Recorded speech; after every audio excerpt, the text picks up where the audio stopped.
Nós não podemos comprar a salvação, mas nós podemos, com a nossa atitude, declarar se aceitamos ela ou não. As nossas atitudes provam se aceitamos o sacrifício de Cristo ou não. Eu quero fazer só uma comparação com as nossas vidas aqui, que quando nos tornamos pais, por exemplo, eu sou pai, minha esposa está aqui, é mãe, temos pais e mães aqui nesse lugar, temos avós.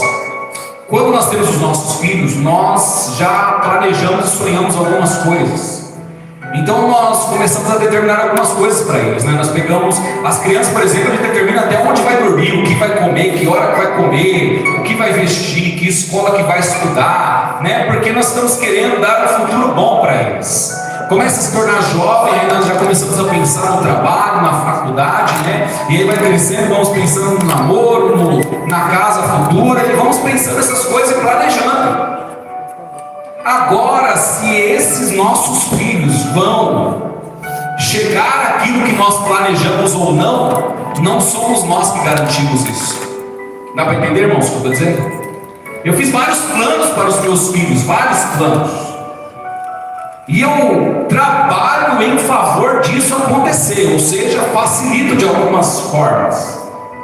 Então, às vezes eles querem alguma coisa e aí eu mostro para eles que aquilo não é adequado, porque, de acordo com o que eu conheço e com o que eu entendo da palavra, e na ética, na moral, nós precisamos ir para o outro lado. Então, filho, filha, não, isso não, vocês não podem fazer isso e isso.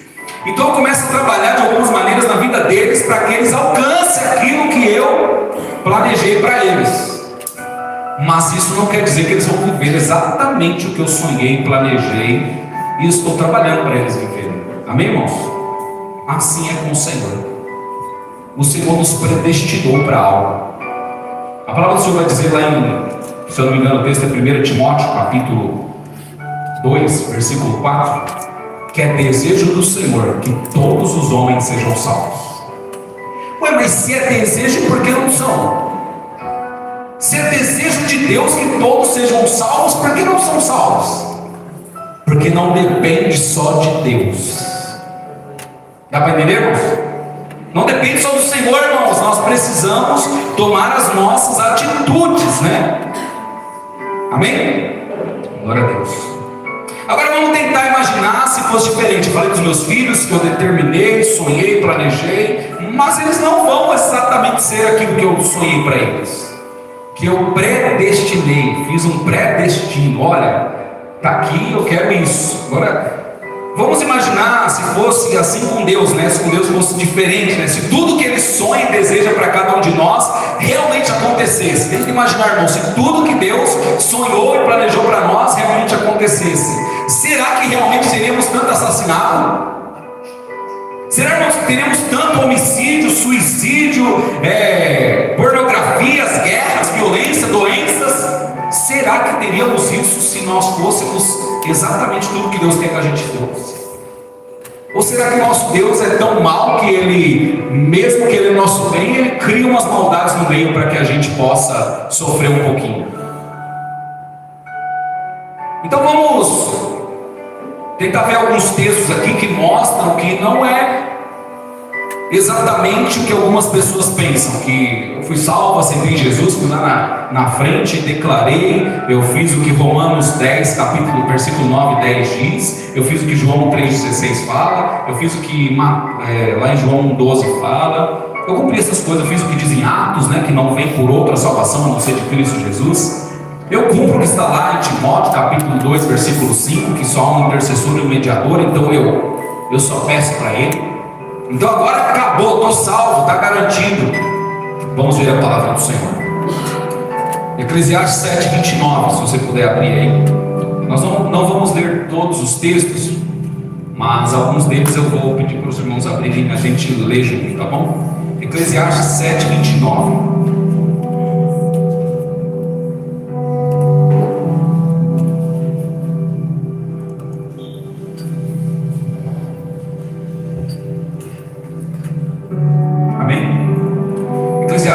Salmos, Provérbios, Eclesiastes, Cantares de Salomão, antes de Cantares.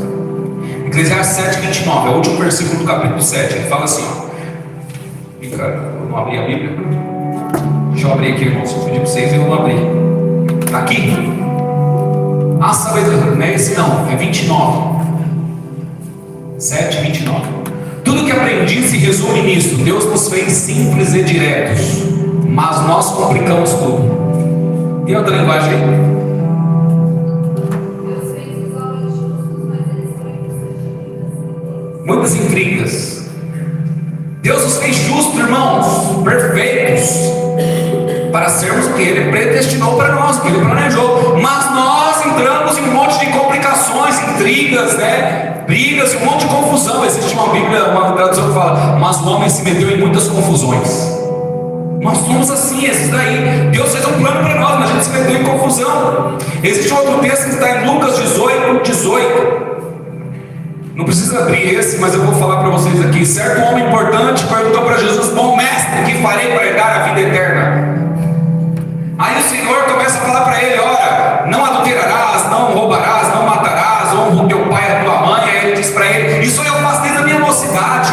Então imagina, a empolgação da pessoa: eu quero ser salvo, o Senhor deu todas as regras, eu atendo elas.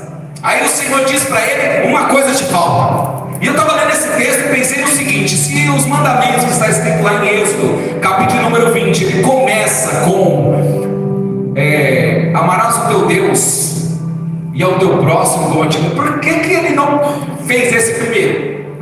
Por que Jesus não falou primeiro esse mandamento para ele? Porque ele sabia que esse ele não cumpria. Então ele falou primeiro aqueles que ele sabia que ele cumpria.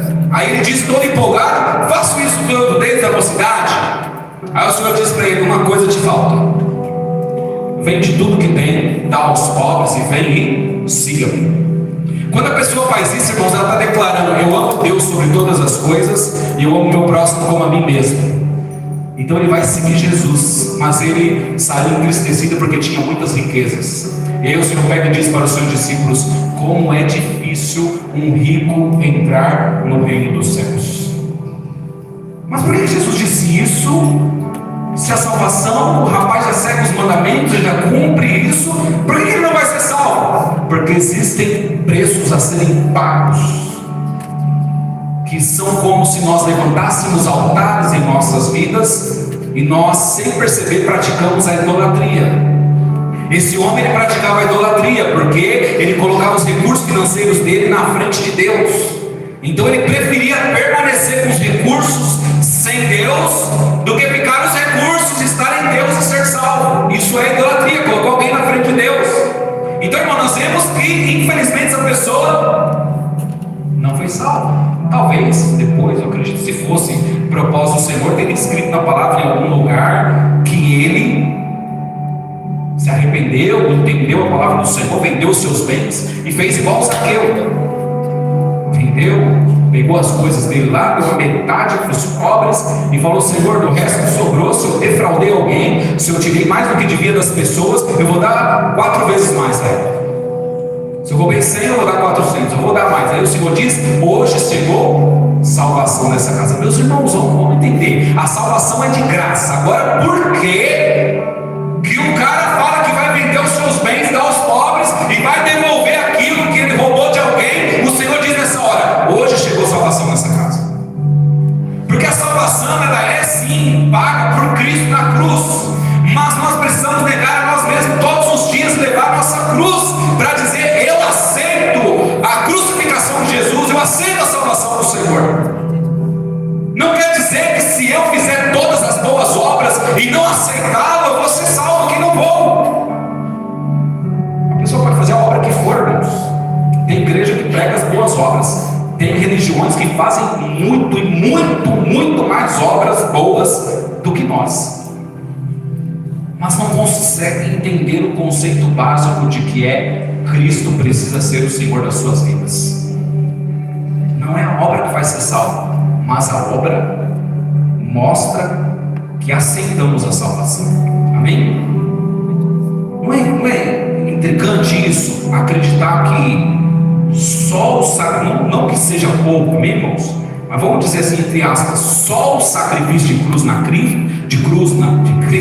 cruz, é tudo com C, né? O sacrifício de Cristo na cruz está resolvido? Não. Deus fez a parte dele, agora é a nossa. Agora nós estamos fazendo a nossa parte. Ele predestinou, Jesus morreu, está certo, agora vocês podem ser salvos. Agora vão até a cruz e aceitem a salvação. Amém? Que pague o preço dia a dia. Hebreus capítulo 10, versículo 25. Esse é bom a gente ler. Hebreus capítulo 10, versículo 25. Eu vou ler na nova versão internacional. Diz assim, ó. Hebreus 10, 25. E não deixemos de nos reunir como igreja. Olha como começa o texto.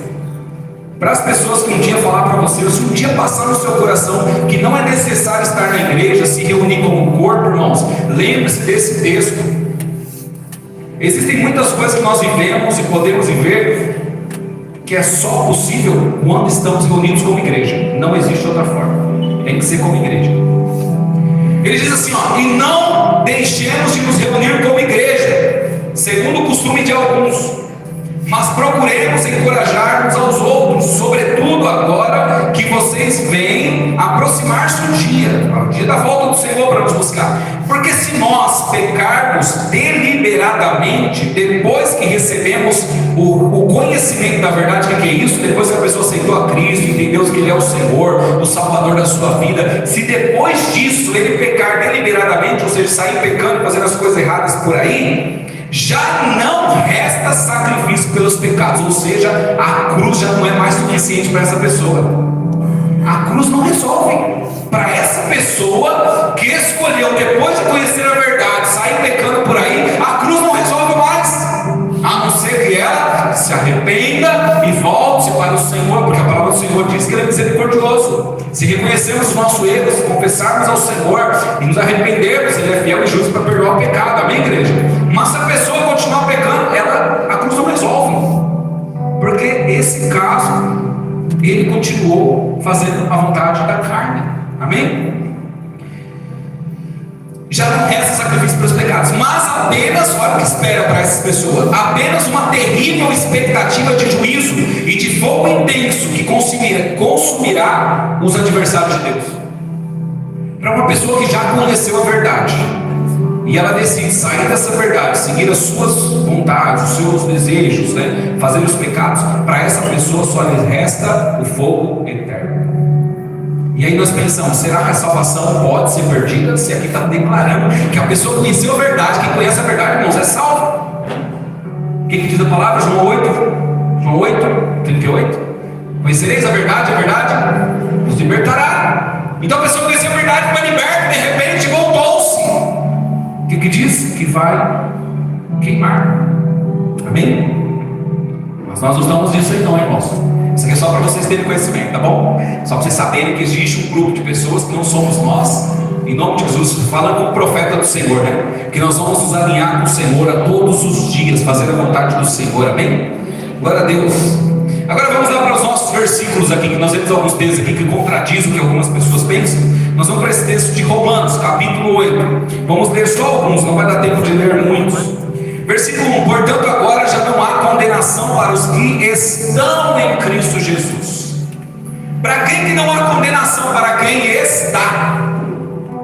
Dá para entender isso, irmãos? Precisa permanecer, como diz lá no Salmo, aquele que habita no esconderijo do Altíssimo, a sombra do Onipotente descansará. Esse sim, ele pode dizer que o Senhor é o seu Deus, porque ele está presente, ele habita. Então quando a palavra fala, aqueles que estão em Cristo, para esse não há condenação. Mas para aquele que não está em Cristo, para esse, infelizmente, há condenação. Versículo 5: quem vive segundo a carne aspira ao que a carne deseja. Romanos 8, 5, tá, irmãos? Aquele que vive segundo a carne aspira, ou seja, busca satisfazer os desejos da carne. Mas quem vive de acordo com o Espírito deseja ou aspira ao que o Espírito deseja. Então nós precisamos saber quem está em nós, quem está mais forte em nós, se é o nosso Espírito, que é o Espírito de Deus que habita em nós, ou se é a carne, que são as nossas vontades. Nós precisamos avaliar isso. Eu quero ser salvo. Quem é que toma conta da sua vida, das suas decisões? Hoje, provavelmente, no nosso meio aqui, tem várias pessoas que não estavam assim loucos de desejo para estar aqui, mas por algum motivo veio. E eu acredito que é cumprir a vontade do Espírito. E é pecado isso, a pessoa não tinha o desejo de vir, não é pecado. O pecado seria se você, tendo a vontade de não vir, fosse cumprir a vontade da sua carne. Agora, se você veio, quer dizer que você venceu a carne e fez a vontade do Espírito e cumpriu Hebreus. Não deixou de congregar, está aqui presente, amém, igreja? Então nós precisamos fazer o que o Espírito nos manda. O que cada um de nós precisamos avaliar, irmãos, é se a nossa mente está voltada para o que o Espírito deseja ou para o que a carne deseja. No nosso dia a dia nós podemos avaliar isso, nas nossas ações, nas nossas reações quando alguma coisa acontece. Por exemplo, batem no nosso carro na rua, alguém no emprego vai lá, esbarra da gente ou faz calúnia do nosso nome. Como que nós reagimos? As nossas reações mostram se nós somos do Senhor ou não. Olha o versículo 6, o que diz aqui. Coloca aí, por favor, versículo 6. Não está escrito aqui. As pessoas que têm a mente controlada pela natureza humana acabarão morrendo espiritualmente, mas as que têm a mente controlada pelo Espírito de Deus têm vida eterna e paz. Como que eu vou ter vida eterna e paz? O meu espírito tem que fazer a vontade do Espírito de Deus. Eu não posso fazer a vontade da minha carne. Os meus desejos carnais não podem estar na frente. Versículo 8: quem é dominado pela carne não pode agradar a Deus. Quem é dominado pela carne não consegue e não pode de jeito nenhum agradar a Deus, porque a carne milita contra o Espírito. A carne gera as obras da carne, que está lá em Gálatas capítulo 5. E dentro do Gálatas capítulo 5 também vai falar do fruto do Espírito. Aquele que tem o Espírito tem aqueles frutos. Aquele fruto que é um conjunto de frutos. O fruto do Espírito é como se fosse uma mexerica, né? A mexerica tem vários gomos, então cada gomo é um fruto. Então é uma fruta com vários gomos. Então várias características dentro de uma pessoa, que é o fruto do Espírito. Então nós precisamos entender que se nós vivermos na carne, nós não agradamos a Deus. Alguém que não está em Cristo, irmãos, é impossível agradar a Deus, porque não tem o Espírito de Cristo. Isso é bom para a gente poder avaliar também, né? É claro que você que está aí mais de 6 meses, 1 ano, 5 anos, 10 anos com o Senhor, dificilmente a pessoa vai ficar esse tempo todo numa igreja e uma hora a verdade não vai entrar no coração dela e ela vai se rasgar e vai entender aquilo e vai ser transformada. Mas para uma pessoa que está há pouco tempo com o Senhor, às vezes ela se confunde achando que já foi salva e não foi. O Pedrão é um deles. O Senhor Jesus diz para ele: eu oro ao Senhor para que te convertas. O cara está 3 anos servindo o Senhor e o Senhor diz: eu oro para que te convertas. Eu estava na igreja há uns 6 meses mais ou menos. Tinha aceitado a Cristo no primeiro culto que eu fui, com raiva. Fui na igreja com raiva, mas lá o Senhor me tocou, me arrastou lá, e eu aceitei Jesus naquele dia. Mas eu só aceitei Jesus de coração mesmo meses depois, que eu fui entender verdadeiramente a palavra dele. Aí eu percebi que aquele dia eu fui por impulso lá na frente, mas quando eu entendi, eu fui lá. Aí sim, daquele dia para frente eu fui transformado. Aí as obras da carne pararam de fazer parte da minha vida como prioridade, porque a gente ainda continua sendo tentado por ela. Aí o Espírito começou a tomar conta da nossa vida, da minha vida. Então nós precisamos entender se nós estamos com o Espírito de Deus em nós ou não, amém? Vamos ler mais alguns versículos para que a gente possa chegar aqui no que Deus quer que eu conclua hoje. Versículos 9 e 10. Entretanto, vocês não estão sob o domínio da carne, mas do Espírito. E de fato o Espírito de Deus habita em vocês. Aliás, se de fato, né? Se é que o Espírito de Deus vive realmente em vocês. Então Paulo ainda está falando assim, ó, avalia aí, dá uma olhada, dá uma vasculhada na sua vida. Entretanto, vocês não estão sob o domínio da carne, mas do Espírito. Então eu estou falando assim, ó, eu estou escrevendo para crente, então eu estou entendendo que todos vocês têm o Espírito. Então vocês não são dominados pela carne, se é que de fato vocês têm o Espírito, amém, irmãos? Então é isso que ele está dizendo. Então nós estamos avaliando, será que nós temos o Espírito? E se alguém não tem o Espírito de Cristo, este não pertence a Cristo. Mas se Cristo está em vocês, o corpo está morto por causa do pecado, entretanto o Espírito está vivo por causa da justiça. Nós precisamos avaliar isso, irmãos. Uma coisa que nós devemos fazer todos os dias é avaliar se realmente temos o Espírito de Deus dentro de nós, se nós pertencemos a Ele. E como saber disso? Existem umas maneiras de saber disso.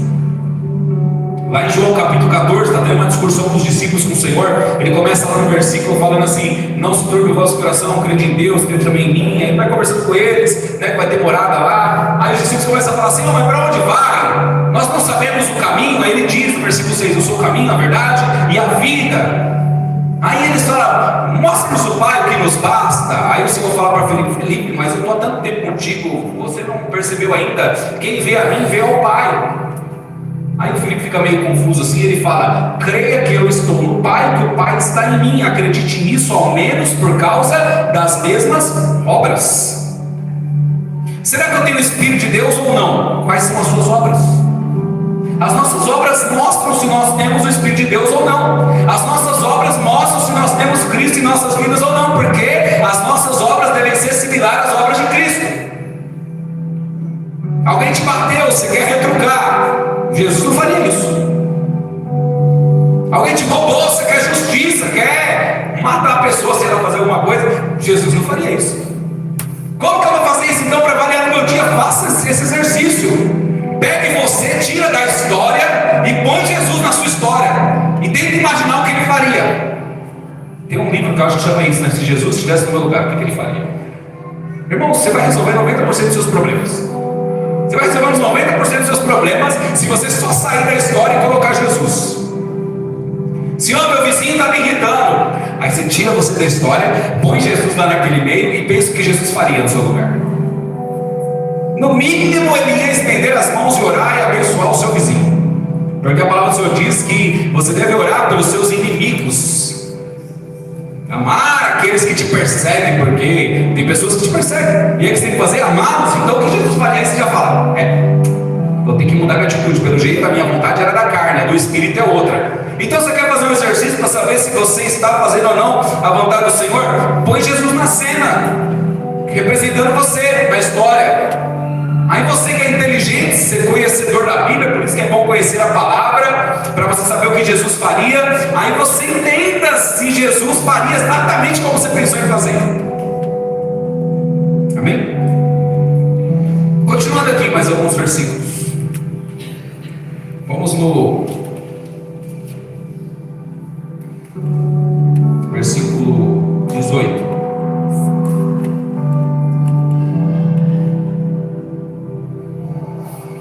Considero, pois, que os sofrimentos do tempo presente não podem ser comparados com a glória que em nós será revelada. Agora vamos pensar aqui nesse versículo. Por que sofrimento do tempo presente, se aceitar a Cristo é o suficiente? Quem é que vai sofrer? Se aceitou a Cristo, está tudo certo, não precisa sofrer mais, você faz o que você quiser.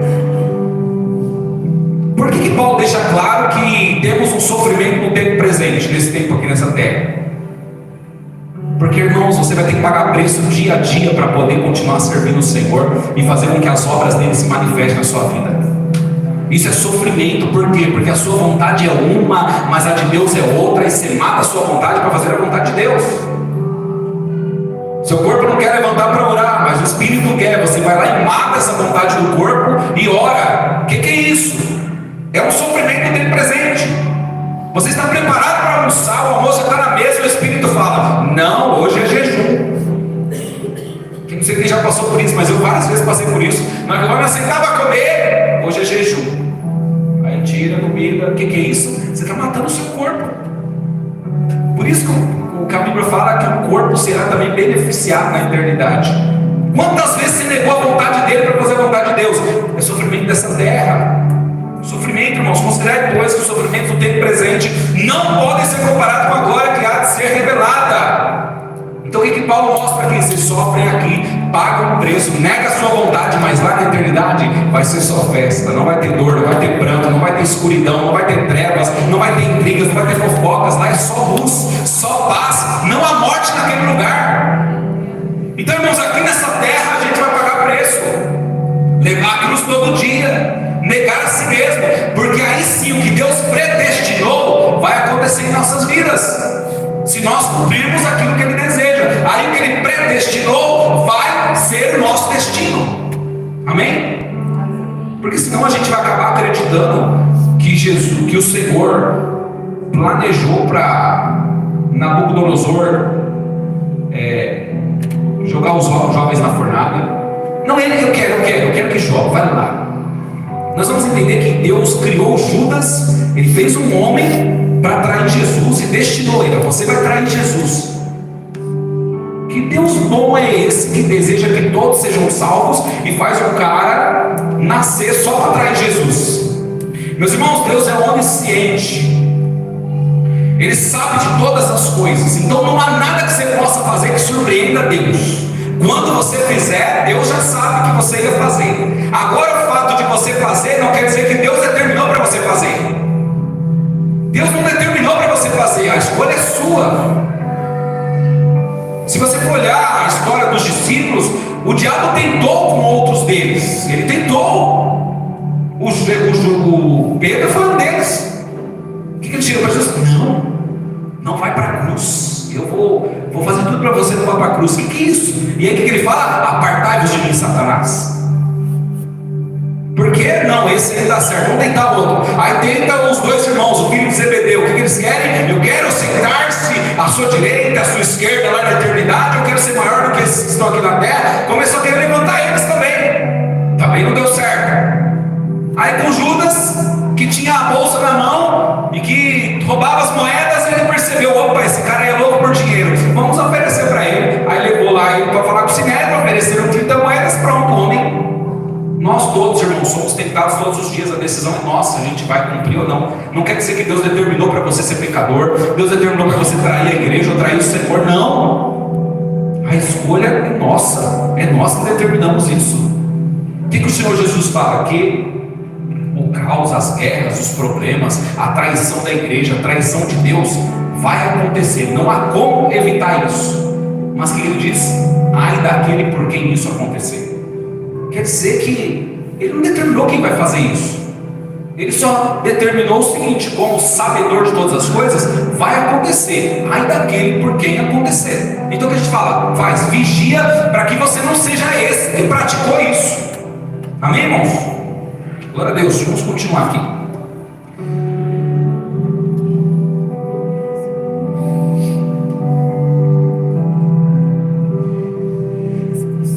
Versículo 19. Versículo 19. A criação aguarda com grande expectativa que os filhos de Deus sejam revelados. Tem algumas linguagens que vai estar escrita natureza ou universo. Amém, irmãos? Então vai estar escrito aqui: ela aguarda o universo, a natureza, a criação, tudo que respira. Eles aguardam a manifestação dos filhos de Deus. Por quê? Porque quando isso acontecer, vai ser bom para todos. Inclusive a palavra vai dizer lá em Apocalipse: novos céus e uma nova terra. Tem um louvor que fala alegria eterna, né, do Oficina G3. Novos céus e uma nova terra, alegria eterna. Vai ter para todos que estiverem em Cristo.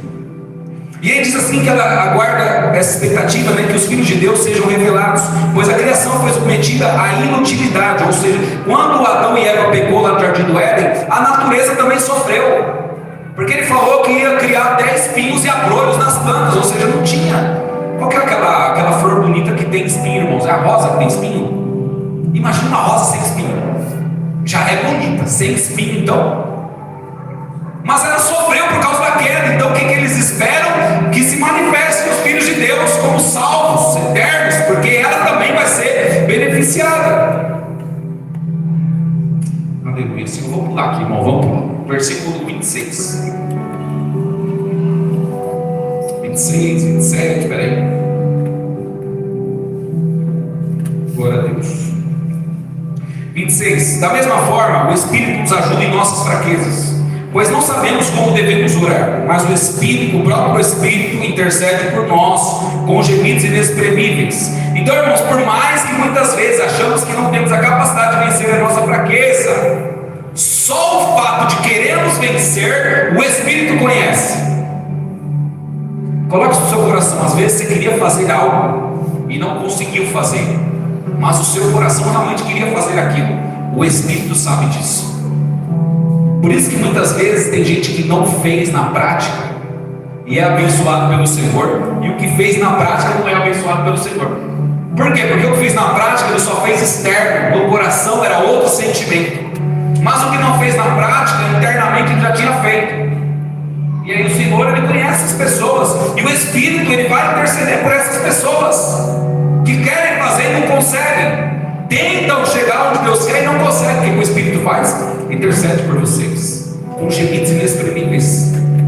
Tem gente que talvez em todos os cultos para cá arrastando, mas o Espírito está lá. Eu sei que você quer, mesmo que a carne não deseja, ele vai lá e intercede por você para que você consiga. Versículo 27: aquele que sonda o nosso coração conhece a mente do Espírito, porque o Espírito intercede pelos santos de acordo com a vontade de Deus. Então ele continua intercedendo por vocês. Ao ler esse versículo, logo me veio ao coração o profeta Balaão. Não sei se vai dar tempo de falar, não, mas vamos lá. Balaão está escrito lá em Números capítulo 22, 23, 24 e acho que até o 23. E Apocalipse capítulo 2, versículo 14 também fala de Balaão. Apocalipse 2, 14 fala assim: o Senhor tem contra aquela igreja que eles seguem a doutrina de Balaão, aquele que ensinou Balaque a fazer com que os filhos de Israel cometessem pecados contra o Senhor e adorassem outros deuses. Por quê? Porque o Balaão ensinou a Balaque pedir para suas mulheres se envolverem com os israelitas, e por serem envolvidos sexualmente, elas iam levá-los a adorar os seus deuses. E o que aconteceu? Aconteceu exatamente isso. Mas só que quando o Balaque manda, esse rei manda pessoas falar com Balaão, Balaão fala o seguinte para aquele grupo que chegou: espera aí que eu vou orar a Deus para ver o que Deus quer, e o que Deus me respondeu eu vou fazer. Ele vai lá e ora ao Senhor, e ele volta com a oração para eles e diz: ó, voltem para sua terra, para o rei Balaque, porque o Senhor me disse que não é para amaldiçoar quem ele abençoou. Olha a palavra que solta a boca daquele homem. Eles vão, levam o recado para o rei Balaque, o rei manda de novo outra equipe para lá com outras pessoas. Essas pessoas falam a mesma coisa para Balaão. O que Balaão faz? Espera aí que eu vou orar ao Senhor. Meus irmãos, se Deus já falou, não amaldiçoa quem eu abençoei. Pode vir 1, 2, 3, 4, 10 vezes, já fala logo. Ó, o Senhor já falou que não é para amaldiçoar quem ele abençoou. Mas não, ele sobe de novo para orar. Senhor, aí o grupo está aqui, o que eu faço? Aí o que o Senhor diz? Pode com eles. Aí você pensa assim: ué, mas ele falou para ir. Aí quando ele está indo no caminho, a mula começa a enxergar um anjo que está com a espada desembaiada. Aí a mula vai para lá, vai para cá. De repente o anjo para no lugar, não tem espaço para passar. A mula amassa a perna do Balaão. Aí em outro lugar ele para de novo, ela senta e para, não vai mais para frente. E aí ele pega e espanca a mula. Olha, irmão, se você estiver indo contra a vontade do Senhor, o Senhor pode fazer o seu cachorro, o seu gato falar, o seu peixe pular do aquário e te falar para você algumas coisas. Porque assim como a serpente falou com a Eva, ele fez a mula falar com o Balaão. E a mula olha para ele: oh, eu não sou sua mula há muito tempo. Quantas viagens já fizemos? O que você manda fazer eu faço. Por que você acha que eu não estou querendo ir para frente? É uma coisa errada. Aí o Senhor lhe abriu os olhos e ele viu o anjo do Senhor. Aí o Senhor manda ele continuar. Mas por que isso? O anjo estava com a espada desembaiada. Por quê? Porque Deus conhece a intenção do coração. Ele não estava indo para lá para fazer a vontade de Deus. Ele estava indo para lá para adquirir os recursos do rei. Porque quando ele sobe para amaldiçoar o povo, e o Senhor diz para ele que não é para amaldiçoar, o rei começa a fazer promessas para ele. Quando ele mandou aquele povo também para falar com ele, o grupo, ele falou: nem que ele me desse a metade do seu reino. O que ele está querendo dizer? Se me der a metade eu faço. É isso, tem pessoas que falam uma coisa com a boca, mas o coração quer dizer outra. E aí ele chega lá, sobe uma vez, sobe 2 vezes, sobe 3 vezes para amaldiçoar e não consegue, porque o Senhor não deixa. Aí quando ele desce, chega no ouvido de Balaque: ó, o Senhor não deixou amaldiçoar, mas ó, tem um segredinho. Pega as suas mulheres daqui da sua terra, faz elas se envolverem com os homens da terra de lá, eles vão se seduzir. Aí você pega elas, manda elas adorarem os seus deuses, que esses homens vão junto adorar os seus deuses. Quando eles adorar os seus deuses, pronto, eles não têm mais poder. Isso foi feito. Então, meus irmãos, nós estamos aqui na igreja para quê? Deus conhece a intenção do nosso coração. Eu estou aqui na igreja para pregar a palavra de Deus, fazer com que a igreja ouça algo de Deus que seja a verdade e elas sigam no caminho da salvação. É isso que eu quero. E que o Senhor, todos os cultos, mostre os meus erros para que eu me alinhe com a vontade do Senhor. Seja através do louvor, de uma ministração, de uma dança, ou de uma pessoa que sai do seu lugar e falar comigo: o Senhor pode fazer. E eu venho para cá querendo ser transformado. Eu quero ser transformado todos os dias, em todos os cultos, em todos os eventos que eu participar. Agora o Espírito, é quem sabe se eu estou falando a verdade ou não. E você veio aqui para quê? Então, esse negócio de predestinação, que está aqui nos capítulos, no versículo de número 29, né? Ele diz aqui, ó, pois aqueles que de antemão conheceu, o Senhor nos conhece, irmãos, ó. O que o Davi falou? Antes, muito antes que me formasse, no ventre da minha mãe já conhecia já. O Jeremias falou, né? Antes, ó. E no primeiro dia, antes de me formar, o Jeremias fala, o Senhor já tinha me chamado. Irmão, você consegue entender que antes a pessoa ser um embrião, o Senhor já chamou. O Senhor nos conhece muito antes de tudo. Aleluia. Então ele diz, também nos predestinou para serem conforme a imagem de Deus. O Senhor nos predestinou para sermos conforme a imagem de Deus. Agora, o que determina se eu sou a imagem de Deus ou não? As minhas obras, as minhas atitudes. Creia que eu estou em Jesus e que Jesus está em mim. Acredite pelo menos, porque eu faço as mesmas coisas que Ele faria. Então, continuando, a fim de que Ele seja o primogênito entre os muitos irmãos. Aos que predestinou também chamou, aos que chamou também justificou, aos que justificou também glorificou. Que diremos, pois, diante dessas coisas? Se Deus é por nós, quem será contra nós? Aquele que não poupou o seu próprio Filho, mas o entregou por todos nós, como não nos dará graciosamente com Ele todas as coisas? Quem fará alguma acusação contra os escolhidos de Deus? É Deus quem nos justifica, quem nos condenará? Foi Cristo Jesus que morreu e mais, que ressuscitou. Ele está à direita de Deus e também intercede por nós. O Senhor continua intercedendo para que a gente seja a semelhança dele nessa terra, irmãos. Amém? Aleluia. Então vamos lá, irmãos, cuidado. Deus nos predestinou, mas quem vai decidir através das atitudes se vamos viver ou não o que Deus tem para nós, somos nós mesmos. É eu e você. Assim como eu contei a história dos nossos filhos, quando a gente tem um filho, a gente imagina vários futuros para eles, mas quem vai determinar se eles vão viver ou não são eles. Assim é o nosso Pai, o nosso Deus, amém? Glória a Deus, irmãos. Vamos colocar de pé.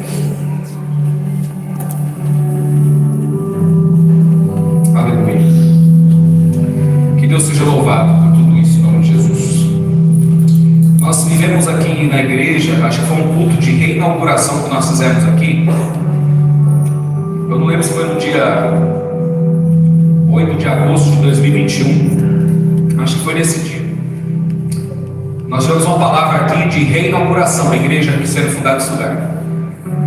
E na hora da ministração ali tinha muitos visitantes, né? Então tinha muitos amigos, porque os amigos acabam vindo, né? Quando você vai fazer algum evento e você convida as pessoas, eles vêm e não conhecem a Cristo, uma boa parte deles. E aí o Senhor me levou a ministrar naquela noite que o Senhor me mostrou como se fosse um contrato, né? Tipo um documento, um contrato de salvação. Vamos precisar fazer mais exercício, né? Nessa baixada e não estralar as costelas. Então ele fez um contrato para nós. Nesse contrato está escrito: eu, Jesus Cristo, morro pela sua vida na cruz do Calvário, e através de mim você vai ser salvo. E aí ele assinou lá com a digital de sangue dele, porque ele escorreu até a última gota de sangue do seu corpo. E ele assinou lá a salvação. Está assinado. Então o contrato do Ítalo está aqui, do Fabiano está aqui, do Miguel está aqui, da irmã Nilson, está tudo aqui o contrato. Está nas mãos do Senhor. Agora tem uma parte ali que está com a nós, que é para a nossa assinatura. E essa assinatura, ela não é feita em um dia. Ela é uma história que você vive aqui nessa terra. E aí com as suas atitudes você vai estar dizendo: eu também assino, Senhor, essa salvação, eu aceito que o Senhor morreu por mim, você salva. Então, Senhor, eu quero pecar, mas não vou pecar porque o Senhor não deseja isso. Senhor, eu quero roubar, mas não vou roubar porque o Senhor não quer isso. Senhor, eu vou abençoar o meu inimigo porque o Senhor não quer que amaldiçoa. E a sua assinatura está lá sendo formada naquele lugar.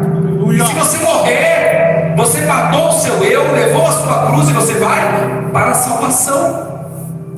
Mas nós precisamos fazer isso todos os dias, irmãos. Mata a sua carne todos os dias.